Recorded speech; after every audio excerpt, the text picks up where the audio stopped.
미가 선지자는 주전 757년부터 698년까지 약 60여 년간 남한국 유다를 중심으로 해서 활동했던 선지자입니다. 농민 출신의 선지자로서 이 일반 서민들과 아주 깊이 들어가서 그 가운데에서 말씀을 선포했던, 특별히 하나님의 정의를 외쳤던 선지자가 바로 미가 선지자입니다. 미가서는 크게 세 가지 문제를 다루고 있습니다. 첫 번째는 심판입니다. 여러분, 우리의 신앙생활 가운데에서 심판의 하나님을 회복하지 않으면 경외의 하나님을 경외한다, 하나님을 의식하면서 살아가는 삶이 가능하지 않습니다. 사랑의 하나님만 강조하고 용서하시는 하나님, 보듬어 감싸주시는 하나님만을 강조하다 보니까 심판하시는 하나님을 보지 못하는 그런 경우들을 우리는 많이 보게 되는데, 그렇게 되다 보니까 하나님의 뜻대로 살지 않고 하나님의 방법대로 살지 않아도 아무 문제 없는 것처럼 생각하는 문제가 발생하게 되는 것을 보게 되죠. 그때 미가 선지자는 분명히 얘기합니다. 하나님은 심판하시는 하나님이시라는 것이죠. 그런데 그 심판은 어디에서 오느냐? 하나님의 공의에서 온다는 거예요. 옳은 것은 옳게 하시고, 악한 것은 악하게 하시고, 거룩한 것은 거룩하게 하시고, 거룩하지 않은 것들은 거룩하지 않게 하시는 분이 하나님이시라는 것이죠. 기준이 분명하세요. 그 기준이 분명한 하나님을 우리가 곡해해서 하나님 아시죠? 하는 그런 생각으로 그냥 엉뚱하게 넘어가려고 하는 생각들을 하게 되다 보니까 하나님을 종이 호랑이 취급할 때가 대단히 많이 있다는 거죠. 두 번째는 메시아 왕국입니다. 미가 선지자가 선포하는 메시지 중에 두 번째는 메시아 왕국을 이야기하죠. 메시아 왕국 뭡니까? 하나님 나라라고 할 수가 있습니다. 천국이라는 것이죠. 예수님께서 분명히 말씀하십니다. 천국은 누구 가운데 있다? 너희 가운데 있다. 천국은 벌써 우리들에게 맛보여졌어요? 안 보여졌어요? 보여지고 있는 거예요. 그런데 그걸 맛보지 못하는 이유가 뭡니까? 하나님 바라보지 못하고 하나님 의지하지 못하기 때문이에요. 미가 선지자가 선포하는 메시아 왕국은, 하늘나라는 뭡니까? 왕국, 나라, 이것은 뭘 얘기하냐면 통치의 개념을 얘기합니다. 하나님의 통치를 받는 것이 기쁜 자들이 하나님의 나라, 메시아 왕국에서 누리는 삶을 살더라는 거예요. 여러분, 예배가 기쁘십니까? 말씀을 듣는 것이 기쁘십니까? 진짜요? 그게 기뻐야 돼요. 말씀을 통해서 내가 까발려지더라도, 나의 부족함이 드러나더라도 주님 나를 회복시켜 주시는 은혜를 경험하게 하심을 감사합니다 고백하면서 기뻐할 수 있어야 되는 거예요.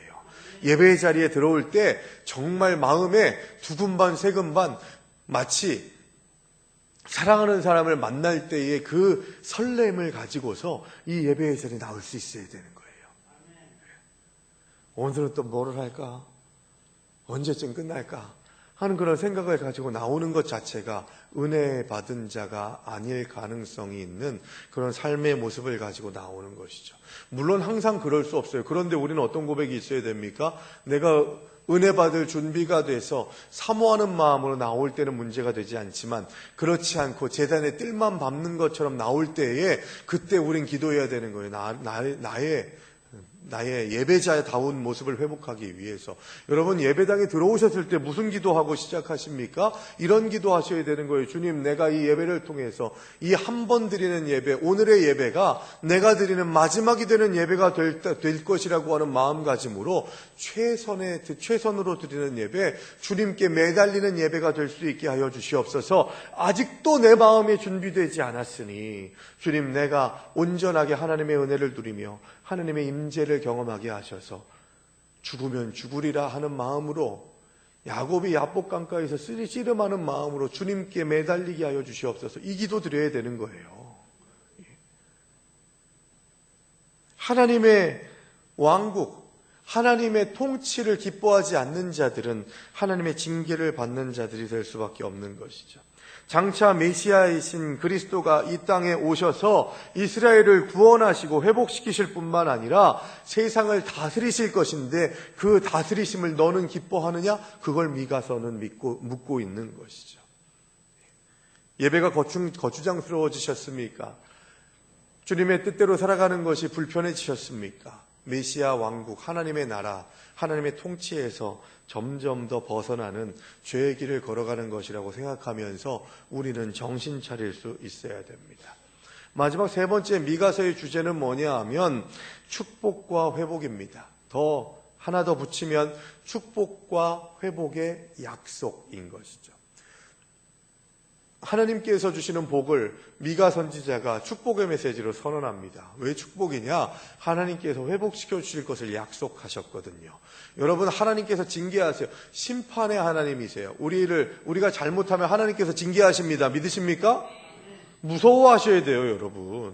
우리는 징계의 하나님이세요. 그런데 그 징계의 목적이 뭐라고요? 나를 무너뜨리고 끌어내고 죽이게 하시기 위해서 징계하시는 것이 아니라 나를 회복시켜 주시기 위해서 징계하시는 것임을 믿으시기 바랍니다. 꼭 믿으셔야 돼요, 여러분. 내가 광야를 경험하고 어려움을 경험하고 낙심의 긴 어둠의 터널을 경험하게 될 때 그 시간을 통해서 주님, 나를 통해서 어떤 일을 이루어 가시기를 원하십니까? 고백해야 돼요. 왜냐? 그것이 하나님께로부터 오는 징계이건 사단이 주는 시험이건 간에 그것으로 인해서 하나님께 영광 돌려야 되는 사명이 저와 여러분들에게 있기 때문이에요. 그래서 징계가 있을 때, 심판이 있을 때에도 하나님의 회복을 기억하고 기뻐하면서 오늘을 이겨내고 견디는 삶을 살아나가는 자들이 될 수 있어야 되는 것이죠. 비록 죄를 범했더라도 회개하고 하나님을 찾으면 용서하시고 회복해 주신다는 것입니다. 비록 만신창이가 되도록 얻어맞고 책망받던 민족이라도 하나님께로 나오면 용서하시고 구원해 주신다는 것이죠. 오늘 본문이 포함되어 있는 미가서의 결론부인 7장이 그 내용을 보게 되면 1절부터 6절까지는 패역한 이스라엘 백성들의 삶의 모습을 봅니다.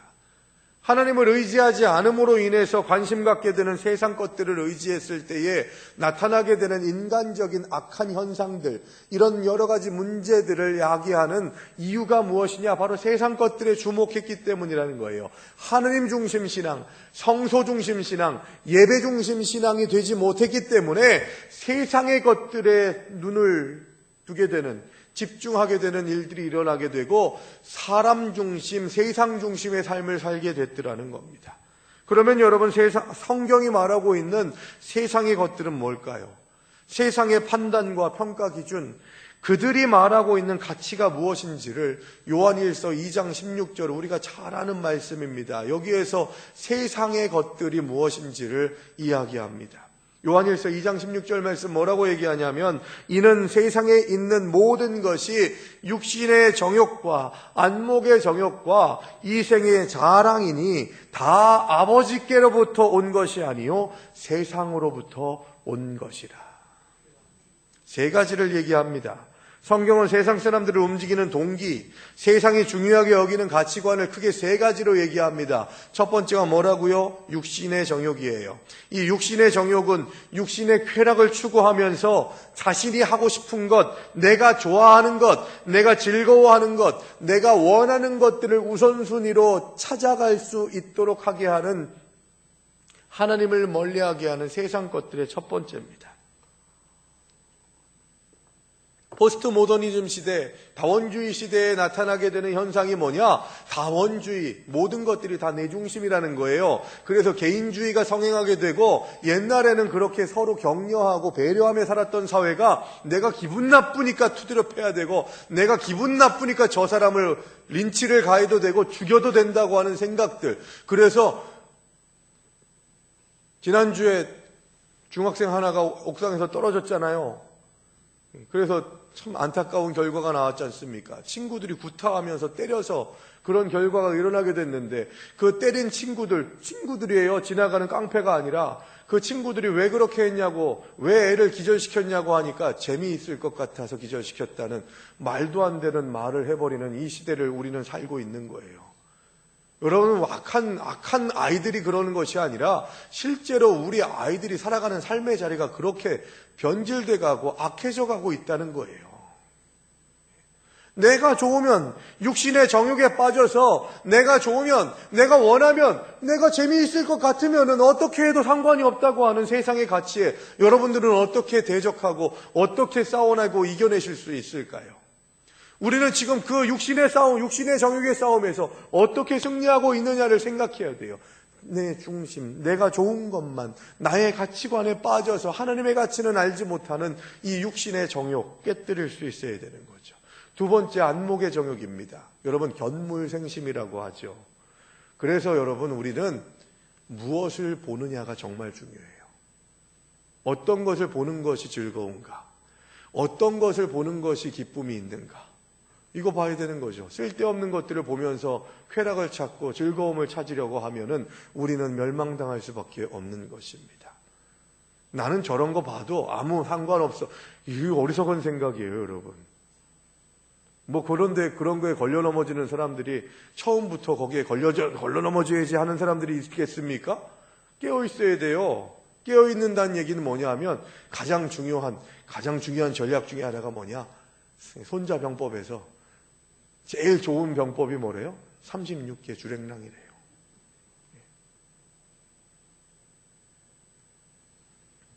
영적 생활에서도 여러분 36개가 필요해요. 난 부족한데 내가 이겨낼 수 없는 상황들이 나타날 수 있을 때 그때 주랭랑 칠 수 있어야 돼요. 거기에서 벗어나야 되는 거예요. 너 왜 거기에 기웃거려? 라고 그렇게 말씀하시는 성령의 그 속삭임을 들으셔야 돼요. 강력한 속삭임을. 내가 좋아하는 것, 내가 보고 있는 좋아하는 것이 어떤 것인지를 우리가 점검할 수 있게 되길 바랍니다. 보는 것에 따라 보이는 것을 소유하고 싶어하고 보이는 대로 움직입니다. 보이는 것으로 판단하고 평가하고 결정하는 것, 안목의 정욕입니다. 내가 뭘 다 보고 있다고 하는 그런 교만함에 빠지는 것도 안목의 정욕에 쌓인 자들이 가지고 있는 생각이에요. 내가 지금 보고 있는 게 뭐냐? 그 전에 일어난 일들에 대해서는 생각하지 않고 내가 지금 보고 있을 때 넌 뭐 하고 있냐? 이게 얼마나 교만한 거예요, 여러분.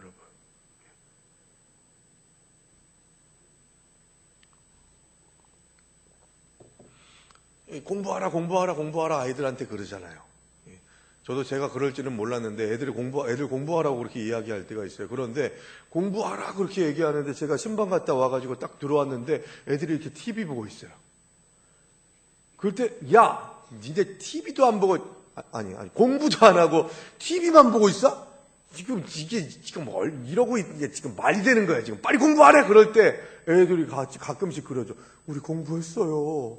억울해하는 표정으로 공부 다 하고 난 다음에 이제야 딱 앉아가지고 TV 보고 있는데 제가 그때 들어온 거예요. 그때 들어왔을 때 내가 본 모습이 아이들이 TV 보고 있는 거니까 얘네는 지금까지 계속 TV만 보고 있었구나 하는 그런 생각을 갖는 거죠. 이게 얼마나 상처 주는 얘기입니까? 그 다음에 공부하고 싶어도 공부하지 못하게 되는 때가 언제예요? 공부하려고 하는데 너 공부해. 청소하려고 하는데 너 청소해. 이럴 때 하고 싶지 않잖아요, 여러분. 그런 일들이 비일비재하게 일어나요. 그 말 제일 잘하는 사람이 누군지 아세요? 엄마들. 애들이 뭐 하려고 하면 너 이거 해. 저거 하려고 하면 너 저거 해. 라고 그렇게 얘기하면서 산통 다 깨요. 근데 우리가 이 안목의 정욕을 가지고 있을 때 그럴 가능성이 많다는 거예요. 내가 지금 보고 있는 게 다인 줄 알아요. 내가 보고 있지 않을 때 나타나는 일들이 분명히 있을 텐데, 안 보고 있을 때 하는 일들이 분명히 있을 텐데 그에 대해서는 생각하지 않아요. 하나님 앞에서도 마찬가지예요. 하나님께서 보이지 않게 일하시는 일들이 있을 텐데 꼭 보여달래요. 꼭 알게 해달래요. 알고 가게 해달래요. 안목의 정욕입니다. 그리고 보면 알 수 있으니까 내가 그 보여주시는 대로 가겠습니다. 보여주실 때까지 꿈쩍 안 하겠습니다 하는 그런 어리석은 생각들이 안목의 정욕으로 나타날 때가 있다는 거죠. 그 다음 뭡니까? 이생의 자랑입니다. 이생의 자랑은 자기중심적인 성향을 얘기합니다. 더 크고 더 훌륭하고 더 멋있고 더 풍성해지려고 하는 자기 자랑, 자기 교만의 씨앗이 바로 이생의 자랑인 것이죠. 자랑하는 자가 되는 것은 하나님이 나를 쓰시지 않을 수 있도록 나를 쓰시려고 하는 손잡이를 무너뜨리고 꺾어버리는 것과 같은 것임을 우리는 고백해야 됩니다. 자랑하는 자는 교만할 수밖에 없고 교만한 자는 패망의 길로 걸어가기 때문에 승리의 길을 예비해 주시는 하나님과는 반대 대척점에 서 있는 사람들이죠. 우리가 자랑할 것은 뭐밖에 없다고요? 사도 바울이 얘기했듯이 십자가밖에 없습니다. 예수 그리스도밖에는 없는 거예요. 내가 저 사람보다 좀 더 잘났어도 그것을 가지고서 자랑할 필요가 없는 거예요. 이 생의 자랑, 이 생에서 끝납니다. 영원의 것, 하나님의 것을 자랑할 줄 아는 믿음의 사람들 되시기를 주의 이름으로 축원합니다. 우리는 성공을 무엇으로 규정합니까? TV나 책에 보니까 그런 얘기가 나오더라고요. 우리는 어느 순간에 부지불식간에 돈 많은 사람들을 이야기할 때 저 사람 잘 사는 사람이야 라고 그렇게 이야기하는 경향이 짙어졌다는 거예요. 여러분, 돈 많은 사람이 잘 삽니까? 잘 사는 사람도 있죠. 돈 많은 가운데에서 잘 살면 금상첨화죠. 그런데 정확한 표현은 뭡니까? 돈 많은 사람에 대한 표현은 저 사람 돈 많으니까 돈 많아서 잘 사는 사람이야 라고 그렇게 말하는 것은 반은 맞고 반은 틀려요. 돈이 많은 건 맞고 잘 사는지 못 사는지는 알 수가 없죠. 그래서 명확한 표현은 뭡니까? 저 사람은 돈 많은 부자야. 그렇게 얘기하는 게 맞는 거라고 저도 말씀드린 바가 있죠. 돈이 많아도 잘 사는지 못 사는지 알 수 없어요. 건강해도 잘 사는지 못 사는지 알 수 없어요. 명예가 있고 권세가 있고 지식이 많아도 그 사람이 잘 사는지 못 사는지를 알 수가 없어요. 가장 잘 사는 길은 어떤 길입니까? 여러분 생각해 보세요. 내가 믿는 자로서 잘 사는 사람, 성공한 사람, 행복한 사람, 어떤 사람이겠냐? 하나님만 바라보는 사람이 잘 사는 사람인 줄 믿습니다. 하나님만 의지하는 사람이 승리하는 사람이라는 고백이 있게 될 때 우리의 삶 속에서 형통케 하시는 하나님의 능력을 경험할 수 있게 된다는 거죠. 높은 산이 거친 들이 초막이나 궁궐이나 내 주 예수 모신 곳이 그 어디나 하늘나라래요. 아까 미가서에서 선포하는 두 번째 메시지가 뭐라고요? 메시아 왕국이라고 했는데 그 어디나 하늘나라, 하나님께서 내 주인 되시고 내 왕 되시고 내 힘 되시고 나의 통치의 기초가 되시는 하나님을 기뻐할 수 있는 내 주 예수 모신 곳이 그 어디나 하늘나라라고 하는 신앙 고백을 가지고 있으면 우리는 세상이 흔들 수 없는 견고한 믿음의 반석 위에 서 있는 하나님의 사람들이 될 줄로 믿습니다. 우리의 성공의 능력은 오늘 설교의 제목처럼 하나님만 바라보는 믿음의 사람들이에요. 서로 불신하면서 미워하는 공동체는 파멸하게 됩니다. 그 미워하고 불신하는 공동체의 모습이 어디에서 고발되느냐? 이 미가서 7장 1절에서 6절까지가 그런 거예요. 미가서 7장 1절에서 6절까지의 말씀을 보면 이런 내용이 나와 있습니다. 하나님이 이스라엘 백성들을 언약 백성으로 땅에 심으시고 그들이 선한 열매를 맺도록 원하시고 바라셨는데 그러나 지금 경건한 자와 정직한 자는 세상에서 끊어져서 한 명도 없다고 고발하고 있는 거예요. 미가서 7장 1절에서 6절까지. 지도자와 재판관은 영향력 있는 자들에게 뇌물을 받고 눈이 멀어버리게 되고 그래서 악한 자들의 편이 되고 약한 자들은 더 압제하는 재판관들과 지도자가 될 수밖에 없는 상황을 고발하고 있는 내용을 봅니다.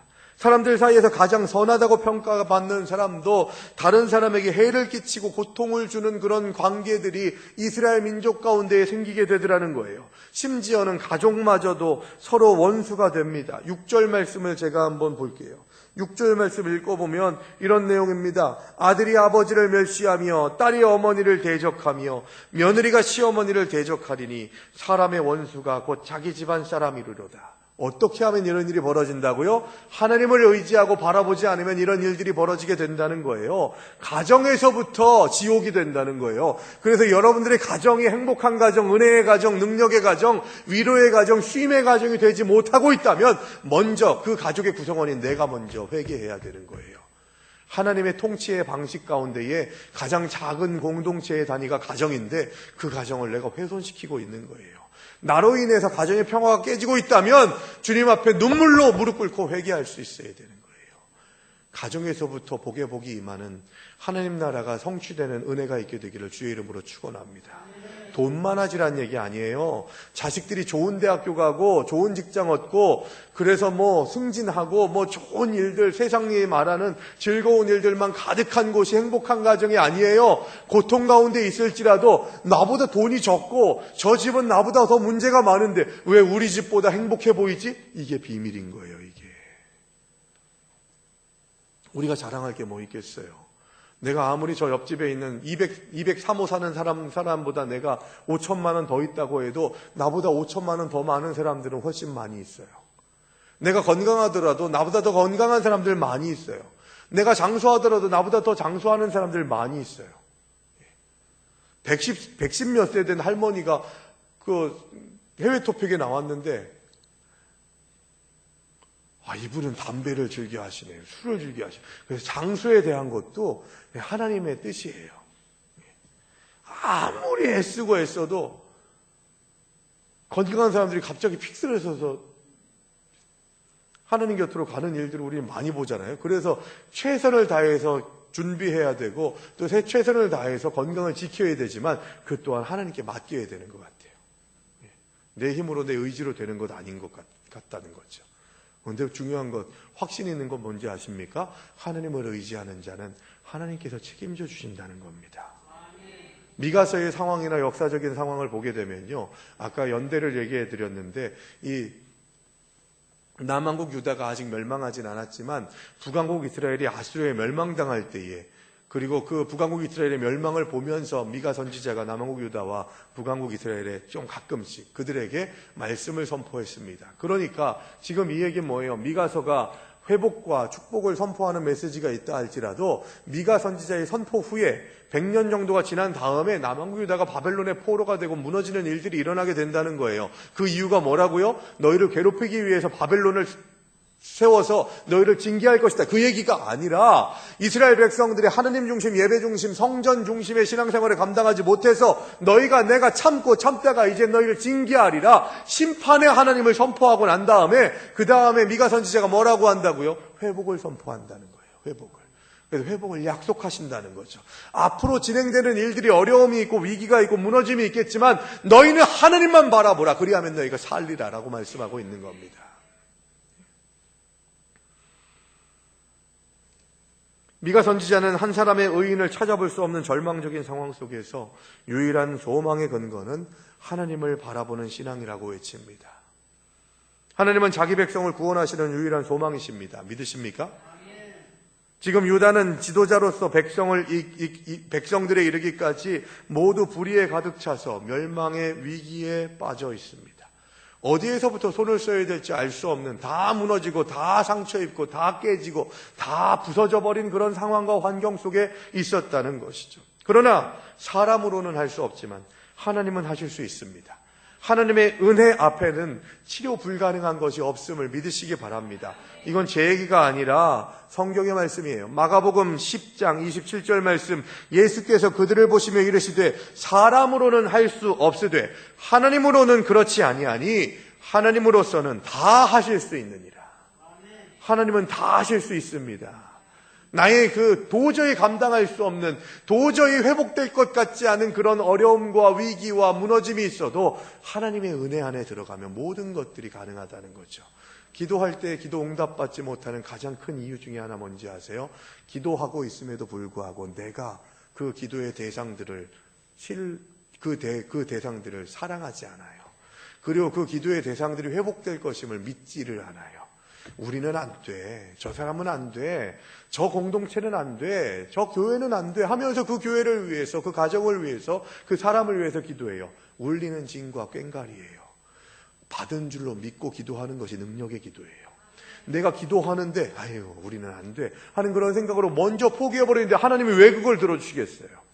하나님은 되신다니까요. 내 능력 의지하면서 기도하니까 안 되죠. 전능하신 하나님의 능력 가지고 기도하면 됩니다. 그러므로 선지자는 오직 구원의 주님이신 하나님만 바라보라고 외칩니다. 그 능력이 하나님께 있으니 하나님 바라보는 자들은 하나님의 능력으로 사는 자들이라는 거죠. 미가는 모든 부정적인 상황에도 불구하고 하나님 안에서 소망을 봅니다. 여러분, 그가 하나님 안에서 소망을 보는 이유는 뭐예요? 미가 선지자도 남왕국 유다의 백성이거든요. 그러니까 앞으로 진행될 아픔과 문제들이 이 미가에게도 또 미가의 후손들에게도 전달되게 되는 거예요. 경험할 수밖에 없는 문제이고 아픔인 것이죠. 그런데 그 문제와 아픔과 어려움의 시간들 가운데에서도 하나님을 바라볼 수 있었던 이유는 뭐냐? 딱 한 가지입니다. 내가 하나님을 안다는 거예요. 체험적으로 하나님을 만났다는 거예요. 이 고백이 저 여러분들의 고백이 되길 바랍니다. 그래서 체험신앙은 중요한 거예요. 우리 엄마가 우리 아빠가 체험한 신앙 그거 말고 내가 고백하는 하나님이 어떤 하나님인가를 분명하게 깨달아야 되는 거죠. 계속해서 하나님을 예배하고 하나님을 찬양하고 하나님을 위해서 살아가는 사람들의 특징이 뭐냐? 나의 하나님을 아는 자들, 체험신앙을 가지고 있는 자들이 계속 끝까지 하나님과 함께 하더라는 거예요. 그래서 미가가 고백하는 하나님은 어떤 하나님인가를 오늘 본문을 통해서 보길 바랍니다. 먼저 7절 말씀을 보시면 나의 하나님이 나에게 귀를 기울이시리로다 라고 그렇게 고백합니다. 미가가 만난 하나님은요, 나의 기도를 들어주시는 하나님이에요. 우리의 기도를 들어주시는 하나님을 만나시기 바랍니다. 미가는 기도 응답의 하나님을 체험한 예언자였어요.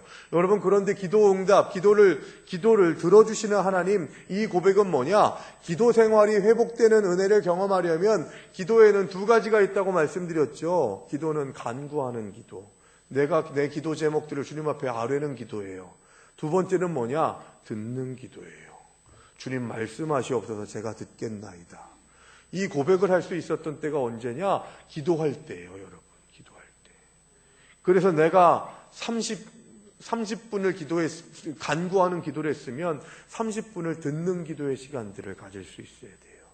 듣는 기도의 시간들의 방법들, 가만히 묵상하는 시간들인데 가만히 있으면 잠도 오고 잡생각도 생길 수 있으니까 주의 이름을 부르는 주여 하면서 그렇게 계속해서 주님을 부르면서 주님께서 나에게 주시는 말씀을 받는 거예요. 말씀을 들을 때에도 말씀을 받지만 기도 시간에도 주님께서 말씀하실 수 있도록 주님의 뜻을 받을 수 있도록 듣는 기도 또한 회복할 수 있어야 된다는 거죠. 미가는 그 고백이 있었던 거예요. 듣는 시간을 통해서 하나님의 말씀을 받았고 주님께 간구함으로 인해서 나의 필요를 채워주시는 하나님을 경험했던 것이죠. 그래서 토마스 아켄피스는 이런 얘기를 합니다. 성도는 크게 들려오는 밖의 소리보다 영혼에 들려오는 진리의 속삭임을 더 귀 기울여야 된다는 거예요. 영혼을 울리는 아주 작은 미세한 소리라 할지라도 그걸 깨닫고 캐치할 수 있는 영적인 민감함이 있어야 된다는 거죠. 민감하게 반응하려면 하나님 앞에 나아가야 됩니다. 하나님 앞에 나아가는 구체적인 삶의 고백, 기도의 자리로 나아가는 것이죠. 기도할 수 있어야 돼요. 그런데 기도하는 것으로 그냥 끝나는 게 아니라 기도를 율법적으로 해석해서 나 기도의 자리에 나왔어, 몇 분 기도했어, 그게 중요한 게 아니라 나의 기도를 들으시는 하나님을 회복할 수 있어야 되는 거예요. 그분을 만날 수 있어야 되는 거죠. 그래야 의미 없는 기도가 되지 않는다는 겁니다. 매일매일 기도할 때에 나의 기도를 응답하시는 하나님, 시편의 고백처럼 나의 작은 신음에도 응답하시는 주님을 고백하게 될 때 어떤 상황과 환경에서도 하나님만 바라보는 신앙을 경험하게 된다는 것입니다. 두 번째 8절의 말씀을 보시면 어두운 데에 앉을지라도 나의 빛이 되시는 하나님을 미가는 고백합니다. 어두운 데에 앉을지라도 빛이 되시는 하나님. 이 부분에 대해서 설명하려면 시편 27편 1절의 말씀을 같이 좀 봐야 돼요. 시편 27편 1절의 말씀 뭐라고 선포하냐면 여호와는 나의 빛이요 구원이시니 내가 누구를 두려워하리요. 여호와는 나의 빛이요 구원이시니 내가 누구를 두려워하리요. 그리고 그 다음 1절 후반부에 또 연결돼서 나옵니다. 여호와는 내 생명의 능력이시니 내가 누구를 무서워하리요. 여러분 이 부분을 잘 보셔야 돼요. 여호와는 나의 빛이시기 때문에 내가 누구를 두려워하지 않는데요. 여러분 빛이 있는 삶은 두려움과 연관되어 있다는 거예요. 여러분 뭔가에 두려워하십니까? 하나님 이외에 다른 세상적인 것들로 인해서 두려워하십니까? 그러면 빛이 없는 거예요. 우리의 삶에. 빛이 소멸된 거예요. 빛은 누구세요? 예수 그리스도십니다. 빛이신 예수 그리스도신데 그 예수 그리스도의 빛을 받은 자가 되지 못하면 우리는 세상 가운데 살아가는 삶 속에서 두려워하는 자가 될 수밖에 없다는 거예요. 두려우십니까? 빛이신 예수 그리스도를 잃어버린 겁니다. 그 빛이신 예수 그리스도를 만나시기 바랍니다. 그리고 여호와는 내 생명의 능력이시래요. 능력이시기 때문에 내가 누구를 무서워하리요. 무서움에 대한 것은 하나님의 능력을 받지 못했기 때문에 무서워하는 거죠. 그러니까 무슨 얘기입니까? 나의 빛이 되신 어두운 데 앉아 있을지라도 빛되게 하시는 하나님의 은혜를 사모하는 자들이 바로 예수 그리스도의 은혜를 사모하는 예수 그리스도의 통치 안에 거하는 자들, 빛이신 예수 그리스도와 동행하는 자들의 삶이라는 것이고 그 예수를 잃어버리면 우리는 두려워하게 돼 있다는 거예요. 하나님을 두려워하는 거 말고 사람을 두려워하거나 사람의 말을 두려워하거나 인간적인 상황과 여건들을 두려워하거나 돈이 있고 없어서 두려워하거나 사람을 만나고 안 만나고에 대한 두려움이 생기거나 하는 문제들에 봉착하게 된다는 것이죠. 내가 가는 길을 밝히 비치시는 빛, 어두운 심령을 밝히시는 빛이 되신다는 것, 이것이 바로 미가 선지자의 두 번째 만난 하나님에 대한 고백입니다. 우리가 13절까지 읽었습니다만 미가 선지자가 고백하는 하나님은 그 후에도 나와요. 그래서 14절의 말씀해 보시면 미가서 7장 14절에 주의 기업에 양떼를 먹이시되 그들을 옛날같이 바산과 길르앗에서 먹이시옵소서. 바산과 길르앗이라고 하는 곳이 어떤 곳이냐면요, 양이나 소나 이 염소 이런 것들을 목축을 할 수 있기에 합당하게 목초지들이 많은 땅이, 그런 대표적인 목초지가 바산과 길르앗입니다. 그러니까 이 세 번째 미가가 만난 하나님은요, 먹이시는 하나님이에요. 먹이시는 하나님. 여러분, 하나님은 우리의 모든 필요를 공급해 주시는 하나님이신 줄로 믿으시기 바랍니다. 그래서 때에 따라서 나보다 나를 더 잘하시는 주님께서 나의 필요를 채우시는 분임을 확신하고 주님을 의지하시기 바랍니다. 나의 꼴을 먹이시는 하나님, 나의 참된 목자 되시는 하나님, 예수 그리스도를 우리는 고백할 수 있어야 되는 것이죠. 그리고 길르앗과 바산처럼 하나님께서 풍족하게 먹이시는 은혜를 경험하게 하신다는 거예요. 그러므로 우리의 삶이 함부로 아무것도 없다고, 결핍 가운데에서 다 무너졌다고, 나는 궁핍하다고 하는 그런 생각들을 가지는 것은 하나님 안에서 범죄하는 것일 수 있어요. 심령이 가난한 자는 복이 있나니, 여기에서 말하는 가난하다는 것은 하나님의 것으로 채워져야 하는데, 하나님의 것으로 채워지게 될 때 나는 항상 배고픕니다. 이 고백이 우리에게 있거든요. 100번 예배 드리면 나는 영성을 다 채운다, 이게 가능한 일이에요? 아니잖아요. 주님 오시는 그날까지 예배 드려야 되잖아요. 성경을 읽습니다. 성경 읽을 때 여러분, 나는 여러 번 읽었으니까 이 정도면 끝났어, 이거 아니잖아요. 읽으면 읽을수록, 성경을 암송하면 암송할수록, 성경을 필사하면 필사할수록 말씀에 대한 간절함이 더 생기죠. 그게 가난한 마음인 거예요. 그런데 하나님의 가치, 하나님의 것을 가지고는 심령이 가난한 자는 복이 있나니 천국이 저희 것이며, 이 고백이 있어야 되는데 우리는 매일매일마다 세상의 것으로 가난해지는 거죠. 그러니까 그것이 욕심으로 나타나게 되고 절망으로 나타나게 되고 상처로 나타나게 되는 이유가 거기 있는 거죠. 먹이시는 하나님을 고백한다는 것은 그 모든 주어진 상황과 환경 속에서 만족한다는 거예요. 감사한다는 거예요. 나를 먹이시는 하나님께서 오늘은 여기까지 인도하시고 여기까지 허락하셨구나 라고 하는 그런 고백이 우리에게 있어야 되는 것이죠. 마지막 네 번째 18절의 말씀에 보시면 주와 같은 신이 어디 있으리이까? 주께서는 죄악과 그 기업에 남은 자의 허물을 사유하시며 인애를 기뻐하심으로 진노를 오래 품지 아니하시나이다. 여기서 말하는 사유라고 하는 것은 용서할 사자에 너그러울 유자를 씁니다. 그래서 이 사유라고 하는 것은 없이 한다, 없애버린다, 용서해준다 라고 하는 그런 의미를 갖고 있습니다. 미가가 만난 하나님은 용서하시는 하나님이에요. 그 용서가 이루어지기까지 징계하시지만 그 징계하시고 아프게 하시는 그 과정 또한 다시 세우시기 위한 그런 절차라는 것이죠. 미가의 믿음이 참 부럽습니다. 내가 경험하는 많은 문제와 아픔, 고통의 상황에도 불구하고 그 속에서 하나님을 바라보고 있는, 하나님께 소망을 두고 있는 미가를 닮아가시는 저와 여러분들 되시기를 바랍니다. 여러분, 저는 오늘 이 시간 미가서를 통해서 마지막 두 가지를 이야기하고 마무리하려고 합니다. 미가서 7장의 말씀에 보시면 뭘로 시작하냐면 오직 나는 이라고 하는 말로 시작합니다. 1절부터 6절까지 의인은 하나도 없고 제일 상태가 좋은 의인이라고 해도 제일 경건한 사람이라고 해도 그 사람이 찌르고 찔레 넝쿨같이 무너뜨리는 그런 일들을 하고 있는 상황들, 힘 있다고 하는 정치 지도자들과 종교 지도자들은 뇌물 받아먹고 눈이 어두워지게 되고, 가정은 아비가 아들을, 딸이 어미를, 시어머니가 며느리를, 며느리가 시어머니를 원수 맺는 일들로 계속해서 살아가는 삶 속에서 도저히 하나님을 믿는 백성들답지 않은 삶을 살고, 세상 사람들 다 그렇게 죄를 짓고 그렇게 다 무너지더라도 미가 선지자는 뭘 고백하는 거예요? 그러나 오직 나는, 이 고백하고 있는 거예요.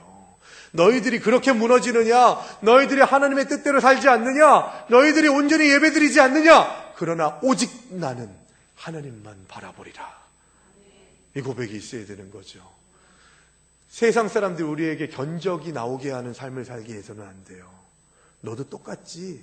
너도 나랑 똑같잖아 라고 하는 그런 삶을 살아가서는 안 된다는 거죠. 우리는 다 이렇게 사는데 너는 왜 이렇게 사는 거야? 너한테 뭐가 있는 거야? 나한테 하나님 있다니까. 하나님이 계시다니까. 이 말 할 수 있어야 되는 거예요.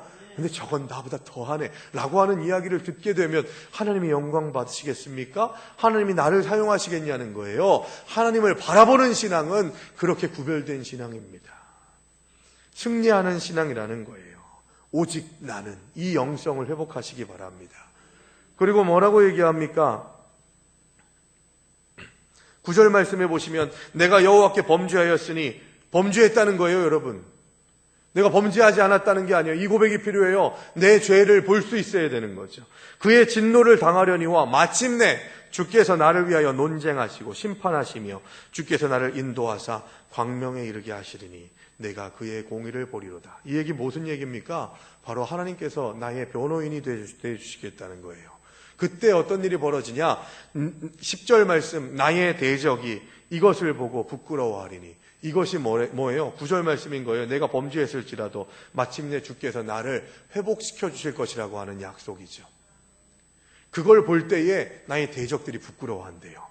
그런데 그 대적들이 뭐라고 얘기했냐? 야, 네가 믿는 여호와 하나님이 어디 있어? 너 지금 이렇게 낙심하고 절망하고 상처받고 징계받는 모습 보니까 너를 돌보시고 인도하시는 하나님이 어디냐라고 그렇게 참소하고 공격하면서 비웃는 자들이 하나님이 회복하시는 때에 부끄러워하게 된다는 거예요. 그러면서 뭐라고 고백합니까? 아까 18절 읽었잖아요. 18절의 고백이 뭐예요?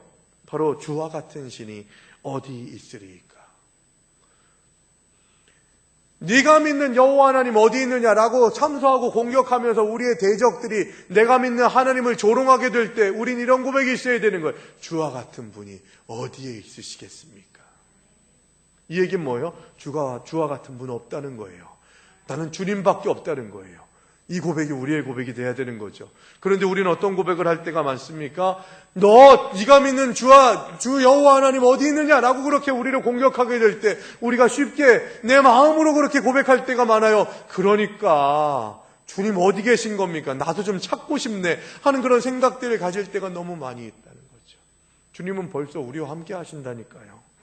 주와 같은 신이 어디 있으리까? 라고 고백할 수 있어야 된다니까요. 그러므로 참된 경건은 뭡니까? 세상에서 구별돼서 세상을 벗어나는 삶을 살라는 게 아니에요.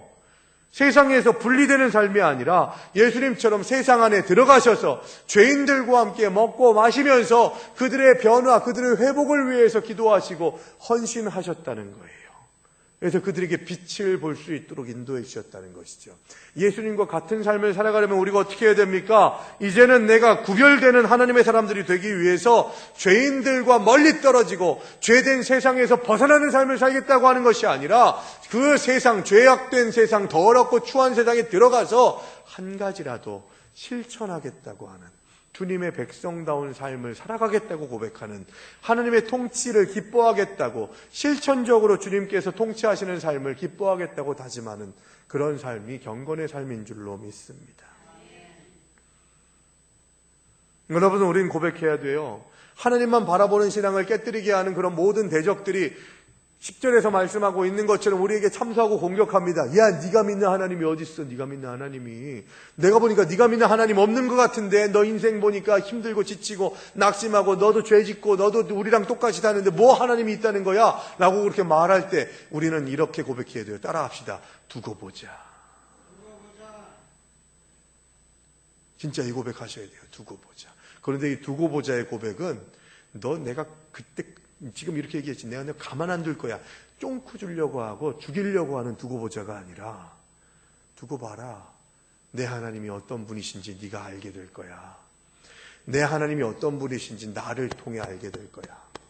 네가 내 인생을 보고서 비참하다고 얘기했지, 너랑 똑같다고 얘기했지, 나도 죄인이기 때문에 지금 하나님께 더 가까이 가야 되는데 그렇게 하지 못해서 하나님 앞에 회개하고 있지만, 하나님만 바라보는 신앙을 가진 나는 하나님께서 두고 보실 거야.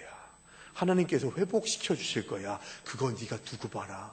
내가 하는 말이 옳은지 그른지.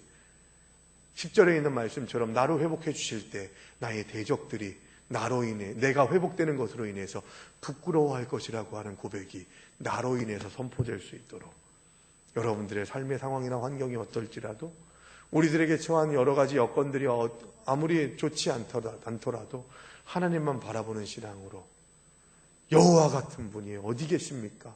주님밖에는 없습니다. 이 고백을 가지고서 주님의 은혜 안에, 주님의 능력 안에 회복을 경험하는 저 여러분들 되시기를